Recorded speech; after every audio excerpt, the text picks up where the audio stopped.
Hello student, स्वागत है आपका एग्जाम वाइब के ऑनलाइन प्लेटफॉर्म पे। मेरा नाम है ट्विंकल मालवीय और जैसा कि आपको पता है कि हम मध्य प्रदेश की एक सीरीज चला रहे हैं जिसमें आज जो हम चैप्टर पढ़ने वाले हैं वो है मध्य प्रदेश की मिट्टियाँ। इससे पहले हमने मध्य प्रदेश का सामान्य परिचय, साथ ही उसके गठन, जलवायु और जलवायु के बाद लास्ट क्लास में हमने क्या देखा था, चट्टानें देखी हुई थी, है ना, पर्वत पठार वगैरह देखे हुए थे। तो हमने इतना कंप्लीट कर लिया है। ठीक है स्टूडेंट्स, हमारा जो सिलेबस है वो एक सीक्वेंस वाइज चल रहा है, आपको समझ में आ रहा होगा। ठीक, चलिए तो आज हम मध्य प्रदेश की क्या पढ़ने वाले हैं, मिट्टियां पढ़ने वाले हैं। तो सबसे पहले हम मिट्टी के बारे में कुछ जानकारी देखेंगे। पहले इसका थोड़ा सा परिचय देख लेते हैं। मृदा, जिसे अंग्रेजी में क्या कहा जाता है, सॉइल कहा जाता है। सॉइल वो लैटिन भाषा का शब्द है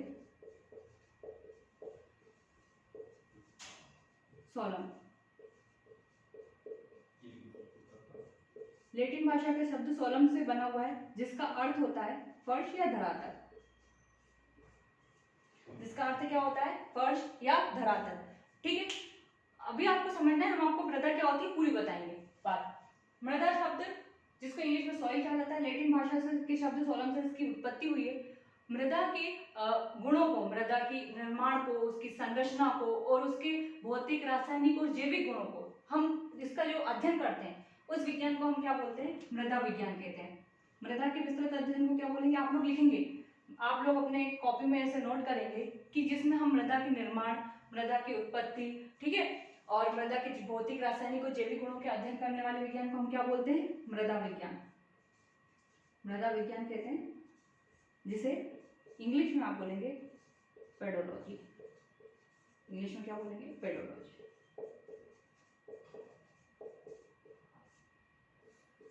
ठीक है, ये तो हो गया मृदा के संबंधित कुछ तथ्य। अब हम ये जानेंगे कि मृदा होती क्या है। लास्ट क्लास में स्टूडेंट्स आपको पता होगा कि हमने चट्टानों को कंप्लीट किया है। ठीक है, चट्टानों के क्या होता है, चट्टानों के टूटने फूटने से, चट्टानों की टूटेगी फूटेगी, मैंने कल भी आपको बताया था, उससे क्या बनेगी, मिट्टी बनेगी। तो चट्टानों के टूटने फूटने से जो रंध्र बनते हैं, छोटे छोटे कण मिलते हैं, ठीक है, उसमें जब पेड़ पौधे और जीव जंतुओं के अवशेष सम्मिलित हो जाते हैं तो उन्हें हम क्या बोलते हैं, मृदा बोलते हैं। आप लोग चाहें तो अपने कॉपी में लिख सकते हैं। देखिए स्टूडेंट्स, मैं ये बोल रही हूँ कि मैं आपको कुछ बातें बोर्ड पे लिख के बता देती हूँ, कुछ बातें मैं बोलती हूँ, है ना। आपको ये नहीं करना है कि जो चीज मैंने बोर्ड पे लिख दी वही आप लिख लो, जो चीज मैं बोल रही हूँ आप उसको भी लिखते चलिए, है ना। मैं हर चीज बोर्ड पे लिखूं ऐसा जरूरी नहीं है, हो सकता है कुछ मैं सिर्फ आपको बोल के बता दूं।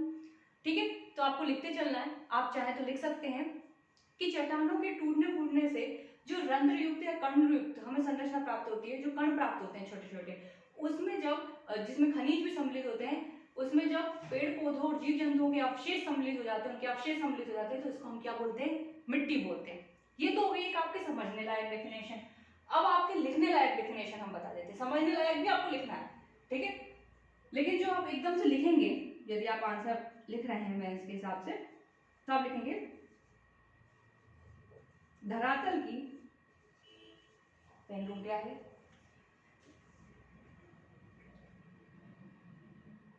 मार्कर पेन को स्टूडेंट्स थोड़े से देर खुला छोड़ दो तो वो उसका क्या हो जाता है, वो लिखना बंद हो जाते हैं। ठीक है, धरातल की वह ऊपरी परत, या धरातल की ऊपरी परत जिसमें किसी बीज या पादप को उगाने की क्षमता होती है। अतः क्या, धरातल की वह ऊपरी परत, देखिए धरातल तो कहीं पर भी आपको मिल सकता है ना, आप अभी जिस जगह खड़े होंगे वो भी धरातल है। ठीक, तो धरातल की वह ऊपरी परत जिसमें किसी बीज या पादप को उगाने की क्षमता होती है, वो क्या कहलाती है, वो मृदा कहलाती है। ठीक है, जब हम वर्ल्ड ज्योग्राफी या हम इंडियन ज्योग्राफी पढ़ते हैं तो हम मृदा को बहुत डीप पढ़ते हैं स्टूडेंट्स, मृदा के पूरे स्तर पढ़ते हैं, स्तर पढ़ते हैं उसके, है ना, कि उसमें क्या क्या पाया जाता है। लेकिन अभी आपको सिर्फ इतना याद रखना है कि धरातल की वह ऊपरी परत जो कि जिसमें किसी बीज या पादप को उगाने की क्षमता होती है, वो क्या कहलाती है, वो मिट्टी, मृदा कहलाती है। ठीक है, अब यदि हम बात करें स्टूडेंट्स कि हमारे मध्य प्रदेश में कितने प्रकार की मिट्टियां पाई जाती हैं। मध्य प्रदेश में, मैं चेक कर लूं कि आपको प्रॉपर दिख रहा है, ठीक, आपको यहाँ पर प्रॉपर दिख रहा है। अब हम ये देख रहे हैं कि मध्य प्रदेश में कितने प्रकार की मिट्टियां पाई जाती हैं।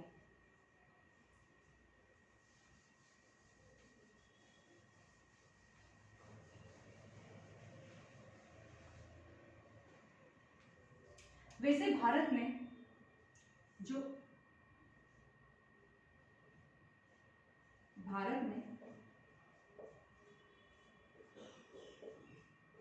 8 प्रकार की मिट्टियां पाई जाती हैं।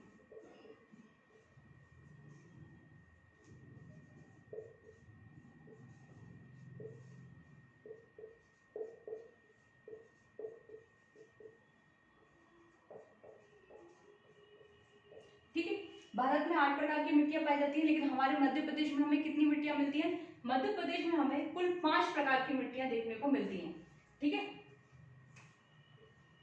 मध्य प्रदेश में 5 प्रकार की मिट्टियां देखने को मिलती हैं। ठीक है, मैं बोल रही हूँ स्टूडेंट्स, तो आप लोग क्या करेंगे, आप लोग ये भी लिखेंगे 5 प्रकार की मिट्टियां मिलती हैं। ठीक है, चलिए सबसे पहले हम देखते हैं कौन सी मिट्टी, जलोढ़ मिट्टी। फिर आप लोग देखेंगे क्या, काली मिट्टी। फिर आप देखेंगे क्या, मिश्रित मिट्टी। फिर आप देखेंगे लाल पीली मिट्टी।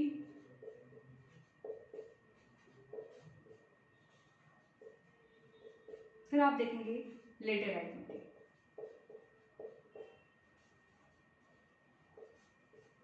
ठीक है, ये 5 प्रकार स्टूडेंट्स हमारे मध्य प्रदेश में मिलते हैं। इनमें से 4 प्रकार आपको जैसे जलोढ़, काली, लाल पीली, लेटेराइट मिट्टी आपको भारत में भी देखने को मिलती है। ठीक है, उसी के साथ भारत में आपको मरुस्थलीय मिट्टी, पर्वतीय मिट्टी, है ना, दलदलीय पीठ मिट्टी, ये सब भी देखने को मिलती है। ठीक है, मध्य प्रदेश भारत में जो 8 प्रकार की मिट्टियां हैं, इसका वर्गीकरण ICAR यानी कि Indian council for agriculture research, है ना, कृषि अनुसंधान परिषद जो है भारतीय, उन्होंने इसको 8 प्रकारों में बांटा हुआ है। लेकिन हमें मध्य प्रदेश की पढ़ना है, क्योंकि हम मध्य प्रदेश पढ़ रहे हैं, तो मध्य प्रदेश में हमें 5 तरह की मिट्टियां पढ़ना है। जैसे आप देख रहे हैं यहाँ पर ये काली मिट्टी का क्षेत्र है। ठीक है, ये पूरा क्षेत्र कैसा है, काली मिट्टी का क्षेत्र। यहाँ पे आपको जलोढ़ मिट्टी दिख रही है, यहाँ पे मिश्रित, यहाँ पे लाल पीली, यहाँ पे लेटेराइट। स्टूडेंट्स, बोर्ड के मैप पे एग्जैक्ट लोकेशन दर्शा पाना, कि भाई अब आपको देख के जिले समझ में नहीं आ सकते, ठीक है ना, क्योंकि मिट्टियों की कोई सीमा रेखा तो है नहीं कि भाई इस जिले तक आती है या इस जिले तक आती है। मिट्टियां तो कैसा है, ठीक है, सबसे पहली लाइन याद रखो, मिट्टी कैसी है, प्राकृतिक संसाधन है। मिट्टी क्या है, प्राकृतिक संसाधन। आप चाहें तो सबसे पहली लाइन यही लिखना, मिट्टी एक प्राकृतिक संसाधन है। ठीक है, तो हम इसकी कोई एकदम से सीमा रेखा तो बता नहीं सकते, तो एग्जैक्ट आपको थोड़ा थोड़ा मोटा मोटा आपको दिखाने के लिए मैंने इस मैप पे दिखा दिया। आप लोग और चाहे तो और सर्च करके मैप पे देख सकते हैं, फिर भी आपको एग्जैक्ट नहीं दिखेगा, कुछ इस तरह का दिखेगा कि मध्य प्रदेश के इस भाग में, उत्तर भाग में, पूर्व भाग में, आप अनुमानतः ऐसा मान सकते हैं। ठीक है, चलिए ये तो बात हो गई कुछ मिट्टियों के बारे में। अब है ना, आपको 2 पॉइंट और बता देते हैं, जैसे कि प्रतिवर्ष मृदा दिवस किस दिन मनाया जाता है? मृदा दिवस मनाया जाता है 5 दिसंबर को। 5 दिसंबर को प्रति वर्ष मृदा दिवस के रूप में मनाते हैं। और यूएनओ के बारे में को आपको बताने की जरूरत नहीं है, आप लोग खुद जानते हैं, संयुक्त राष्ट्र संघ। और जब भी हम पढ़ेंगे आगे, जब भी हम संगठन पढ़ेंगे तो हम उसके बारे में पढ़ेंगे। तो संयुक्त राष्ट्र संघ ने 2015 को मृदा वर्ष घोषित किया था। किस वर्ष को? 2015 को क्या घोषित किया था? मृदा वर्ष। तो 2015 को मृदा वर्ष के रूप में मनाया। स्टूडेंट्स, ये दिवस क्यों मनाते हैं? काश आप लोग ऑनलाइन होते और मैं आप पे कमेंट देख पाती, लेकिन ये भी पॉसिबल होगा, जल्दी जैसे भी होगा मैं आपसे पूछती और आप बताते, क्योंकि आपको पता है जो भी बच्चे मुझसे ऑफलाइन पढ़ चुके हैं, है ना, हमारे जितने भी अभी सब्सक्राइबर हैं उनमें से मुझे पता है कि आधे बच्चे वो हैं जो मुझसे ऑफलाइन पढ़ चुके हैं। ठीक है, तो मृदा ये दिवस क्यों मनाते हैं, हम कोई भी दिवस है वो क्यों मना रहे हैं? ठीक है, वो इसलिए मना रहे हैं क्योंकि हमें ये उनके उस सब्जेक्ट को लेकर लोगों में क्या बढ़ानी है, जागरूकता बढ़ानी है। ठीक है भाई, मृदा क्या है, बहुत अमूल्य प्राकृतिक संसाधन है, ये फसलें उग रही हैं, उसी से तो हम खा रहे हैं भाई। ठीक है, उसी से अन्न का उत्पादन हो रहा है, तो उसके लिए जागरूकता बढ़ाने के विषय में ये दिवस मनाया जाता है ना। फूड एंड एग्रीकल्चर ऑर्गेनाइजेशन ने इसे शुरुआत किया था। ठीक है, शुरुआत की गई, पर आपको इतना लिखना नहीं है, इतना काफी है आपको। ठीक है, आप क्या करें, अभी इसका स्क्रीनशॉट लें, फिर हम शुरुआत करेंगे किससे, जलोढ़ मिट्टी से। ठीक है स्टूडेंट्स, चलिए तो आप इसका स्क्रीनशॉट लीजिए।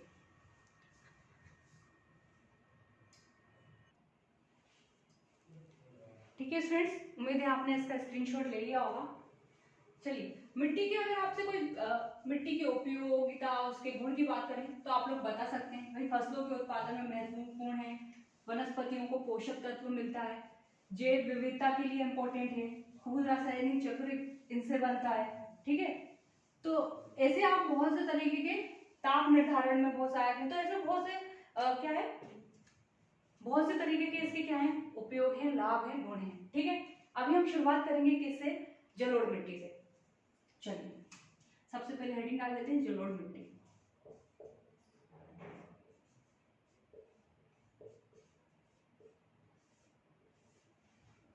क्षेत्र देख लें सबसे पहले, ये क्षेत्र दिख रहा है आपको, जो आपको मध्य भारत का पठार पढ़ाया था, यहीं पर मैं आपको थोड़ा सा, आप लोग स्टूडेंट्स आज आप लोगों को क्लियर दिखे इसलिए मैंने थोड़ा सा स्क्रीन को क्या रखा है, बड़ा रखा है, तो आप लोग अगर मैं कुछ मिटाती भी जा रही हूँ तो आप लोग बनाते जाए।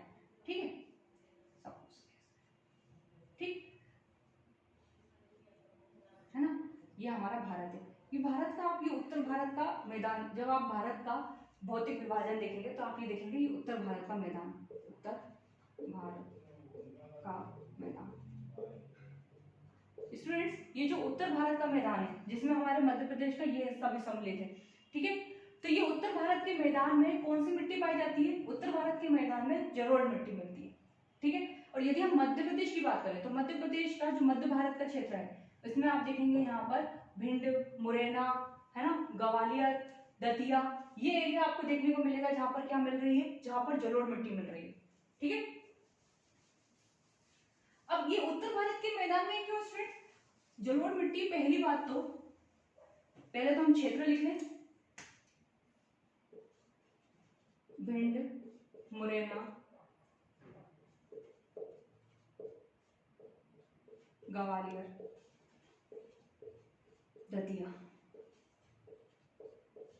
ठीक है, अब क्या होता है स्टूडेंट्स, यदि हम इसके निर्माण की बात करें कि ये मिट्टी बनी कैसी है, तो ये मिट्टी नदियों द्वारा बहा के लाए गए निक्षेपों के जमाव से बनी है, यानी कि नदियां अपने साथ बहा के लाती हैं, आपने देखा होगा नदी अपने साथ कंकड़ पत्थर मिट्टी बहा के लाती है।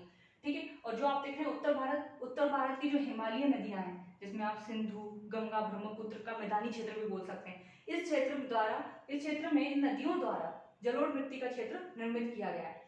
ठीक है, तो वो हमारे यहाँ पर मध्य भारत तक देखने को मिलता है ना, मध्य भारत के पठार वाले क्षेत्र में। तो इस एरिया में क्या हुआ है, ये जलोढ़ मिट्टी का, यहाँ पर भी आप देखेंगे चंबल, यमुना, गंगा का क्षेत्र दिखता है आपको, तो ये नदियों द्वारा बहाकर लाए गए निक्षेपों के जमाव से निर्माण हुआ है। यदि आप अगला पॉइंट डालें, ये तो हो गया क्षेत्र। ठीक है, निर्माण की बात करें आप तो नदियों द्वारा बहाकर लाए गए निक्षेप। ठीक है, स्टूडेंट्स, यदि आपसे पूछा जाए कि भारत की सबसे उर्वरता वाली मिट्टी कौन सी है, जिसमें सबसे ज्यादा उपजाऊ मिट्टी कौन सी है, जिसमें सबसे ज्यादा उर्वरता मिलती है, तो वो मिट्टी है हमारी जलोढ़ मिट्टी। आप लिखेंगे सबसे उपजाऊ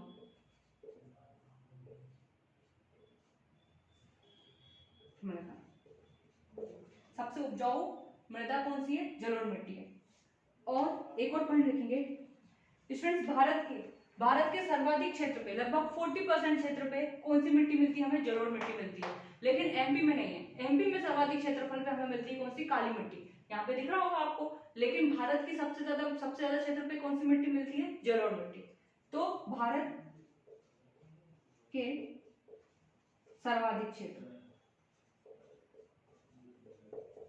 लगभग 40% और एमपी के लगभग 7.57%। ठीक है, भारत के सर्वाधिक क्षेत्रफल, यानी कि भारत में सर्वाधिक मिलने वाली मिट्टी कौन सी है, जलोढ़।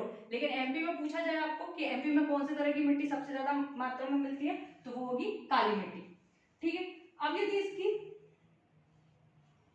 प्रकृति की बात करें, किसकी प्रकृति कैसी है, स्टूडेंट्स ये उदासीन प्रकृति की है, यानी कि इसका पीएच मान कितना है 7। आपको पता है 7 पीएच मान है, तो इसकी प्रकृति कैसी है, उदासीन प्रकृति है। ठीक है, चलिए तो मैं एक बार चेक कर लेती हूँ, आप इसका स्क्रीनशॉट लीजिए। चलिए,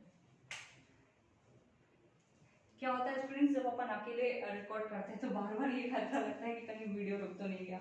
एक दो बार ऐसा हो चुका है मेरे साथ, पूरा मतलब आप ये समझ सकते हैं कि 15-20 मिनट तक वीडियो अच्छा चल रहा था, फिर उसके बाद मेमोरी फुल या स्टोरेज फुल हो गया, उसके बाद वो वीडियो अपने आप रुक गया।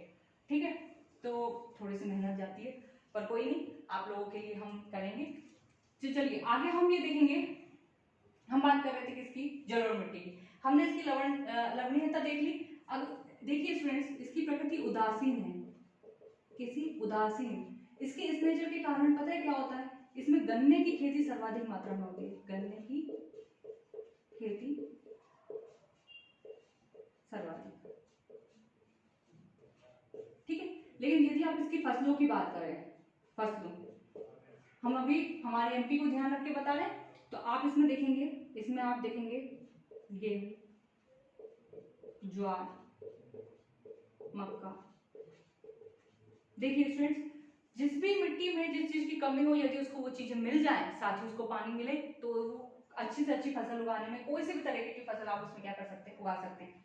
आप इसमें गेहूं, ज्वार, मक्का को उगा सकते हैं। ठीक है, बाजरा भी लग सकते हैं। और आपने देखा होगा कि मध्य भारत के क्षेत्र में क्या सबसे ज्यादा मिलता है आपको, सरसों, सरसों का उत्पादन होता है। साथ ही आप इसमें क्या लिख सकते हैं, गन्ना लिख सकते हैं। ये हो गई फसलें, अलग अलग किताबों में आपको अलग अलग देखने को मिलेगा, लेकिन सरसों और गन्ना आपको सब जगह मिलेगा। ठीक है, ऐसे इसमें गेहूं, ज्वार, बाजरा हो सकता है। ठीक, ये हो गई फसलों की बात। अब हम देख लें कि जल और मिट्टी कितने प्रकार की होती है। जल और मिट्टी 2 प्रकार की होती है, एक होती है खादर और दूसरी होती है क्या, बांगर। ठीक है, जो नवीन जलोढ़ होती है उसे खादर बोलते हैं, और इसी मिट्टी को हम क्या बोलते हैं, कछाई मिट्टी। स्टूडेंट कभी कभी आपको कोई दोमट भी सुनने में आ सकता है ना, जलोढ़ मिट्टी को दोमट मिट्टी भी सुनने में आ सकता है। ठीक है, और ये क्या होती है, पुरानी जलोढ़।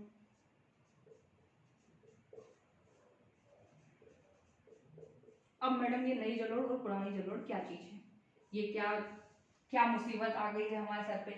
ठीक है, बांगर और खादर तो हमने सुना था, लेकिन हमने समझा नहीं, कोई दिक्कत नहीं है। अगर आपने इंडियन ज्योग्राफी पढ़ी है तो आपको समझ में, अगर नहीं पढ़ी तो कोई दिक्कत नहीं, अभी हम समझते हैं।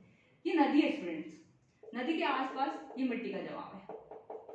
ठीक है, नदियों में लगातार पानी बह रहा है और आसपास ये मिट्टियां क्या होती हैं, जब नदियों का पानी सीमा से अधिक बढ़ जाता है या बाढ़ आ जाती है ना, इस क्षेत्र में अगर मान लीजिए जल की धारण क्षमता, जल अधिक मात्रा में आ गया यहाँ पर, तो ये क्या होगा, ये अपने साथ बहा के ले जाएगा और इसकी जगह क्या होगा, दूसरी मिट्टी आएगी। तो ये एरिया है, ये प्रतिवर्ष क्या होता है, बाढ़ के कारण यहाँ पर नवीन मिट्टी का क्या होता है, जमाव होता रहता है। ठीक है, और इस नवीन मिट्टी को ही हम क्या बोलते हैं, इस नवीन मिट्टी को ही हम खादर बोलते हैं। ठीक है, खादर बोलते हैं, यानी कि नवीन जलोढ़। प्रतिवर्ष बाढ़ का पानी आएगा, बहा के ले जाएगा, नवीन मिट्टी जमा हो जाएगी। ठीक है, तो इसे हम क्या बोलते हैं, खादर। और जो इसके आइट साइड वाला ये वाला एरिया होता है, जहां तक बाढ़ का पानी नहीं पहुंचता, इसको हम क्या बोलते हैं, इसको हम बोलते हैं बांगर, यानी कि पुरानी जलोढ़। आपको कोई बोलते होंगे कि कछारी मिट्टी मिलती है, नहीं मिलती, तो आप ये याद रखना कि ये जो खादर है, इसी को हम कछारी मिट्टी भी बोलते हैं। इतना समझना है और ज्यादा इसमें कोई डीप नहीं जाना हमको। ठीक है, चलिए, तो इतना आपको समझ में आ गया। स्टूडेंट्स एक बात और, कि यदि आपसे पूछा जाए तो इसमें आप देखेंगे, इस मिट्टी में, जलोढ़ मिट्टी में चूना, पोटाश अच्छी मात्रा में मिलता है। ठीक है, और साथ ही आप देखेंगे भारत की जितनी भी मिट्टियां हैं उसमें ह्यूमस और नाइट्रोजन की तो कमी मिलती ही है, ह्यूमस, नाइट्रोजन, फास्फोरस। तो ये 3 चीजें आप लिख सकते हैं, यहां मैं लिख दे रही हूँ, ह्यूमस और नाइट्रोजन, इनकी क्या होती है, इनकी कमी होती है। ठीक है, तो ये सारी मिट्टियों में है, मैंने बोल दिया भारत की सारी मिट्टियों में ये दिक्कत मिलती है, तो आप यहाँ पे भी लिख सकते हैं कि जलोढ़ मिट्टी में भी चूना, पोटाश अधिक मात्रा में मिलता है और ह्यूमस और नाइट्रोजन की कमी होती है। ठीक है, चलिए, तो ये हमने पढ़ लिया किसके बारे में, जलोढ़ मिट्टी के बारे में। अब हम नेक्स्ट जो पढ़ेंगे वो किसके बारे में पढ़ेंगे, काली मिट्टी के बारे में। आप चाहें तो इतना स्क्रीनशॉट लीजिए।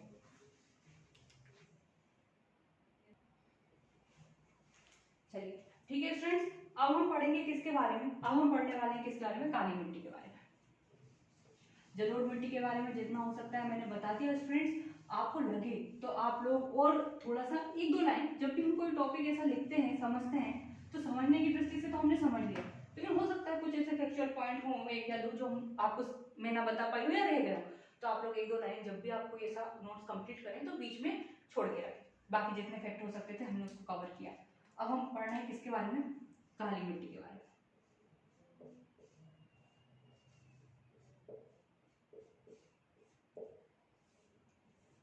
स्टूडेंट्स काली मिट्टी के नाम बहुत से हैं, तो सबसे पहले हम देख लें इसको किस तरह के और नामों से क्या होता है जाना जाता है। तो काली मिट्टी के अन्य नाम देखेंगे,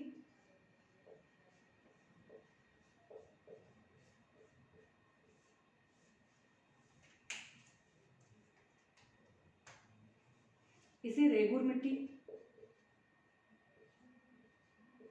रेगुर मिट्टी भी कहा जाता है। ठीक है, कपास की खेती इसमें अच्छी अच्छी होती है तो इसे कपासी मिट्टी भी कहा जाता है, कपासी मिट्टी। अंतरराष्ट्रीय स्तर पर इसका एक नाम है जिसे हम बोलते हैं चेनोजम। ठीक है, ठीक, रेगुर हो गया, कपास हो गया, चेनोजम हो गया। स्टूडेंट्स लास्ट क्लास में हम लोगों ने चट्टानें पढ़ी थी, तब मैंने आपको बताया था दक्कन ट्रेप की बेसाल्ट चट्टानें, है ना, दक्कन ट्रेप की जो चट्टानें थी बेसाल्ट। ठीक, मैंने आपको बताया था इनकी उत्पत्ति जो होती है वो लावा के क्या होती है, मतलब ज्वालामुखी विस्फोट से जो लावा निकलता है बाहर उसके जमाव के कारण इनकी उत्पत्ति होती है। और स्टूडेंट्स उसी बेसाल्ट चट्टानों के क्या होता है अपक्षय और अपरदन से किस मिट्टी का निर्माण होता है, काली मिट्टी का निर्माण होता है। ठीक है, तो इसे हम क्या बोलते हैं, लावा मिट्टी भी कहते हैं। और कारण आपको याद है, बेसाल्ट चट्टानों के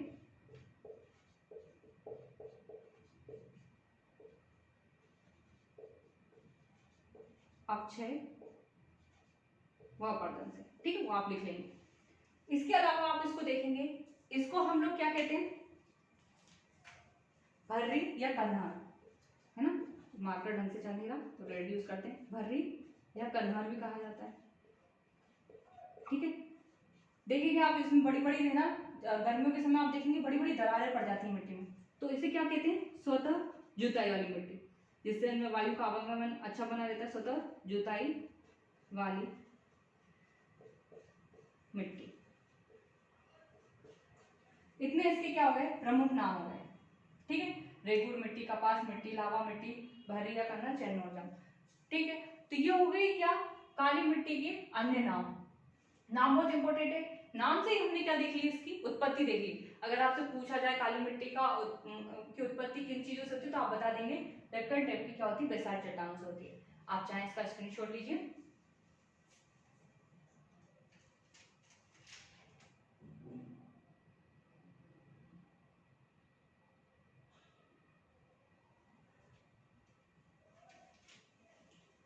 चलिए,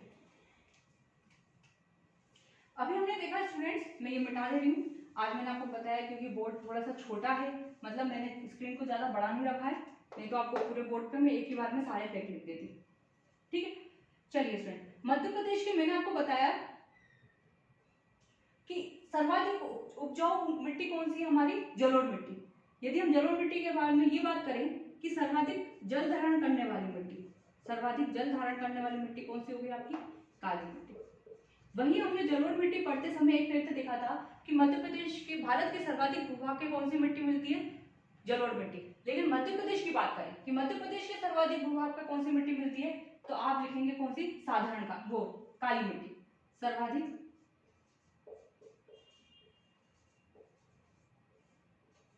सर्वाधिक क्षेत्र पे कौन सी मिट्टी मिलती है, काली मिट्टी। लगभग आप लिख सकते हैं 47%, है ना, पॉइंट समथिंग होता है लेकिन आप 47%, लगभग 47% भाग पे क्या मिलती है, ये काली मिट्टी मिलती है। ठीक है, आज मार्कर ढंग से चल नहीं रहे हैं।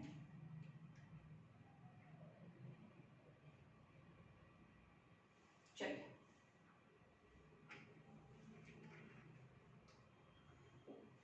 जितने भी स्टूडेंट्स अभी देख रहे हैं, बाद में देख रहे हैं, आपको कैसा लग रहा है आप लोग कमेंट कीजिए। कमेंट करने से क्या होता है, हमें भी मोटिवेट फील होता है, साथ ही में हम आपके लिए और अच्छी चीजें कर सकते हैं। ठीक है, आपके जो भी ओपिनियन रहेगा या जो भी आप चाहेंगे उस तरह की और चीज़ों को शामिल करेंगे। ठीक है, अब यदि हम काली मिट्टी के क्षेत्र की बात करें स्टूडेंट्स, तो यहाँ पर आप मैप में देखिए, मैप में आपको ये हिस्सा दिख रहा है मालवा के पठार का। ठीक है, ये हिस्सा आपको दिख रहा है नर्मदा सोन घाटी का, और यह हिस्सा आपको दिख रहा है सतपुड़ा मेकल श्रेणी का। देखिए स्टूडेंट्स, मैं अगर क्षेत्र की बात में अगर आपको पठार बता रही हूँ तो मैं पठारों वाले चैप्टर में आपको जिले भी एक बार बता चुकी हूँ कि आप लोग जिले कैसे लिख सकते हैं। ठीक है, तो हम लिख सकते हैं कि मालवा के पठार,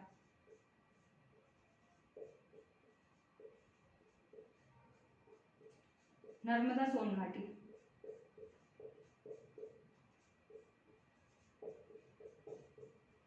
और सतपुड़ा मेकल श्रेणी में मिलती है। ठीक है, आप देखेंगे कि ये काली मिट्टी जो है वो 3 प्रकार से दिखाई है मैंने आपको। ये काली मिट्टी का क्षेत्र 3 प्रकार से दिखाया है। एक आपको दिख रही होगी साधारण काली मिट्टी, फिर आपको दिख रही होगी घेरी काली मिट्टी, और फिर आपको दिख रही होगी छिछली काली मिट्टी, है ना। तो ये 3 प्रकार से हमको मिलती है। कौन कौन से 3 प्रकार से हमको मिलती है?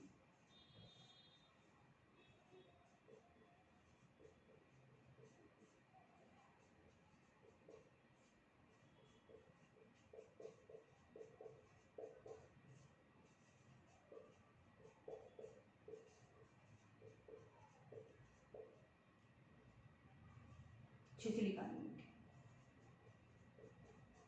यदि हम साधारण काली मिट्टी की बात करें तो आपको ये साधारण काली मिट्टी का क्षेत्र कौन सा दिख रहा है? आप देख रहे होंगे कि ये कौन सा क्षेत्र है? मालवा का पठार। गहरी काली मिट्टी का क्षेत्र लगभग हम बता रहे हैं स्टूडेंट्स, क्योंकि मैंने आपको बताया था हम इसकी पूरी सीमा नहीं बता सकते, तो ये आप लिख सकते हैं नर्मदा सोन घाटी।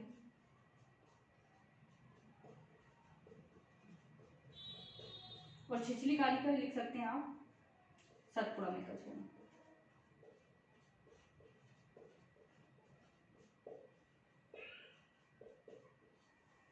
ठीक है, आप चाहें तो इसको नोट करिए।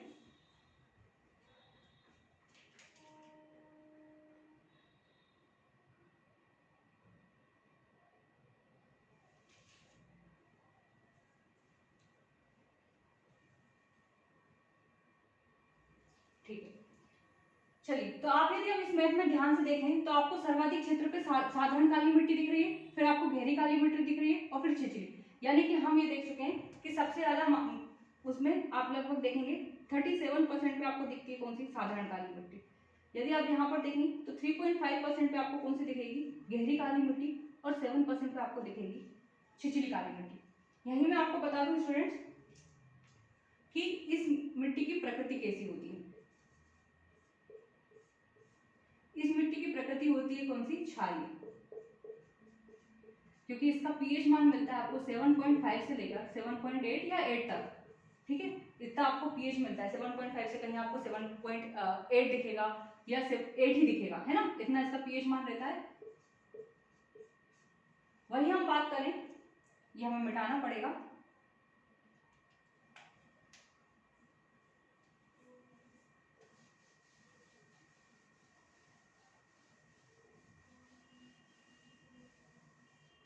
वही हम बात करें कि लोह तत्व की अधिकता के कारण इसका रंग हमें कैसा दिखता है? काला। इस मिट्टी का रंग कैसा दिखता है? काला।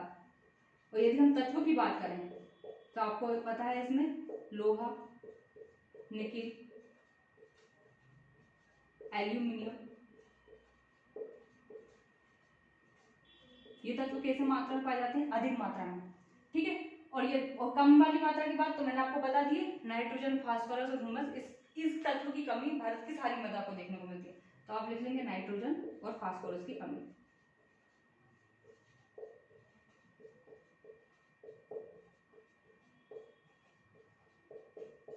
ठीक है, साथ ही अगर आप इसमें फसलें लिखें, फसलें लिखेंगे तो आप गेहूं, चना, मक्का, बाजरा, ये लिख सकते हैं आप। ठीक है, इसका स्क्रीनशॉट लीजिए।